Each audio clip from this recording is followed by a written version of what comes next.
Hello friend, back to Bhavani lifestyle. இவ்வளோ சத்தம் போட்டால் திட்டினால இவளுக்கு சப்போர்ட் பண்ணி ஒரு கூட்டமே வரீங்க. இவள் என்ன வேலை செஞ்சுட்டு வந்து இப்படி ஒன்றும் தெரியாத பிள்ளை மாதிரி உட்காந்துருக்கா பாருங்க. இந்த வேலையை எப்போ செஞ்சானே தெரியுதுங்களா? நைட்டில் படுக்கும் போது நல்ல பிள்ளை மாதிரி படுத்து தூங்குறா. காலையில் பார்க்கும் போது இப்படி ஏதாவது வித்தியாசமாக செஞ்சு வைக்கிறா. இஸ்கி சேர் கியூ கை, டேபிள் கியூ கை. நான் ஃப்ரெண்ட்ஸ் இவ்வளோக்கோ தண்ணி தெளித்து விட்டுட்டேன். என்னமும் செய், எப்படியும் செய்யணும். எதுவும் சொன்னால் இப்படி பாருங்க, நான் நல்லவா அப்படின்னு தலையை குப்புற வச்சு படுத்துப்பா. பின்ன வாழை கிழக்க ஆட்டுவா. விடிய விடிய விடிய தூங்காமல் இவளுக்கு நான் காவல் இருக்க முடியுமா? இந்த அக்கிரமம் பண்ணிக்கிட்டு இருக்கா. இவர் காலையிலேருந்து கடைக்கு போயிருக்காரு. என்கிட்ட சொல்லவும் இல்லை.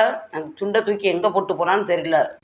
இவர் சொல்கிறாரு நீ சரியில்லை. திட்டினோன்னு டைனிங் டேபிள் கிளம்பி இப்படி உட்காந்துருப்பா, ஒன்றுமே தெரியாத மாதிரி. இவர் என்கிட்ட சொல்கிறார் நீ சரியில்லைன்னு. நான் என்ன சரி